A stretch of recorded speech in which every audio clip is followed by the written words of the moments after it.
सॼी संगत खे सलाम।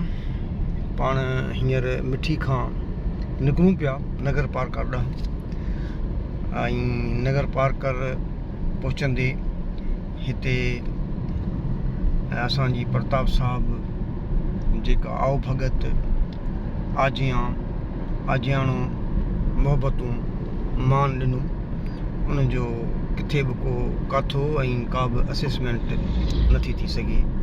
जहिड़ो थर ख़ूबसूरत थियो आहे अॼु अहिड़ी रीति प्रताप साहब जी जेको मोहबतूं हुयूं उन खां वधीक ख़ूबसूरत लॻियूं आहिनि। सो प्रताप साहब खां हींअर पुछूं था त नगर पार्कर ॾांहुं वेंदे रस्ते में जेके स्पॉट आहिनि उहे कहिड़ा कहिड़ा आहिनि ऐं नगर पार्कर ताईं पहुचण लाइ केतिरो टाइम हितां खां खपंदो मिठी खां। त प्रताप साहब वॾी महिरबानी तव्हांजी। त ही नगर पार्कर घणो वक़्तु लॻंदो असांखे? सर नगर पार्कर हितां 120 किलोमीटर आहे। सो रोड ॾाढो ज़बरदस्त आहे। तव्हां जेको रोड ॾिसो पिया यको रोड अहिड़ो ई आहे हाणे। ऐं हितां हूं त जेकॾहिं माण्हू सिधो वञे थो त कलाकु सवा लॻे थो, पर पाण विचां मुख़्तलिफ़ जॻहियुनि ते तारीख़ी मकाननि ते बीहंदा हलंदासीं। हुनजे करे हाणे ज़ाहिर आहे कंहिं जॻह ते मारवी जो खूह आहे या त उमर मारवी जो किस्सो आहे पूरो। वाह।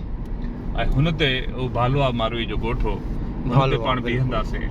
त हाणे हुते पाण लोक मोसीक ॿुधा ही तव्हां ॾिसो पिया बाजर असांजी थर जी ॾाढी ख़ूबसूरत थी आहे मुख़्तलिफ़ इहो बनियूं। हुते बीहंदासीं। हुन खां पोइ असां वटि जीन मत जेको आहे पाकिस्तान में उहो सिर्फ़ु नगर पार्कर में आहे। अच्छा। हुन जा मंदिर आहिनि। अच्छा। सो उन्हनि मंदरनि ते पाण हलंदासीं ऐं तंहिं खां पोइ जीअं ई पाण वीरावा पहुचंदासीं, वीरावा जो माओ ॾाढो मशहूरु आहे ऐं वीरावा जी एंट्री बि जीन जेके मंदिर आहिनि इन्हनि सां ई आहे। वाह। उन्हनि खां थींदासीं ऐं हुन खां पोइ जेको आहे तव्हांजो भालवा आहे। भालवा जेको आहे पंहिंजो भोॾेसर आहे। भोॾेसर जी मस्जिद आहे। भोॾेसर जो तलाउ आहे ठहियलु, चवंदा आहिनि कंहिं वक़्त में परियों हिते व्यंजण ईंदियूं हुयूं उन हवाले सां आहे। ऐं हुते बि जीन जा इलाही सारा मंदर आहिनि ऐं कारूं जर असांजो अदर भाव करण लाइ बीठो हूंदो। बहितरीन। अच्छा, ही थर जेको एॾो ख़ूबसूरत थी वियो आहे, हिन जी जेका मिटी में इहा अहिड़ी कहिड़ी मिठास आहे जो हींअर सॼी साई चादर जेका आहे थर बरसाति खां पोइ थी वई आहे, त ही वाक़ई मिटी का डिफरेंट मिटी आहे ॿियनि रेगिस्ताननि खां?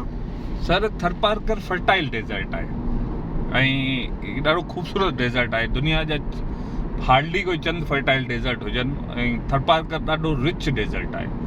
ऐं हिन में ही जेका थर पार्कर तिबई हिसाब सां 8 भाङनि में विरहायल आहे। लैंडस्केप डिफरेंट आहिनि। किथे अव्हांखे वाटर जी जेका लेवल आहे हू 15 फुट 20 फुट ते पाणी मिलंदो त किथे तव्हांखे 1200 फुट ताईं पाणी न मिलंदो।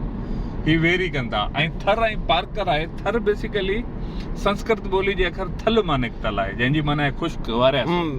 ऐं पार्कर लोकल लैंग्वेज में पार करणु। जेको पार्कर आहे इहो कंहिं वक़्त में वॾो जेको हो पंहिंजो वापार जे लिहाज़ खां जी सो इहो हूंदो। इहो साईं छुटे फ़क़ीर जो आस्थान आहे। छुटे फ़क़ीर जो आस्थान। हा। हिन जी बि इहा आहे हिस्ट्री त हिन अंदरि तव्हां वेंदो कब्रूं ई ठहियल आहिनि। अच्छा। कंहिं वक़्त में हिते जिन हूंदा हुआ जाम। सो फ़क़ीर चवंदा आहिनि हितां गुज़र पे कयो ऐं ॾिठाई त भई अॼु खां पोइ ऐं जिननि खे हिते ई ख़तमु कराईंदो। सही। सो मालनोर भूतारियो बि चवंदा आहिनि। हीउ ॻोठु जेको आहे असांजो ॻोठु आहे। अच्छा अच्छा, मालनोर। हा, मालनोर। एग्जैक्टली। वाह वाह। ऐं हिनखे भूतारियो बि चवंदा आहिनि ऐं मालनोर वेणा बि चवंदा आहिनि। भूतारियो हिन जे करे त हिते सराउंडिंग में भूत जिन ज़बरदस्त इलाही ज़बरदस्त। Sir thank you so much sir. Thank you so much.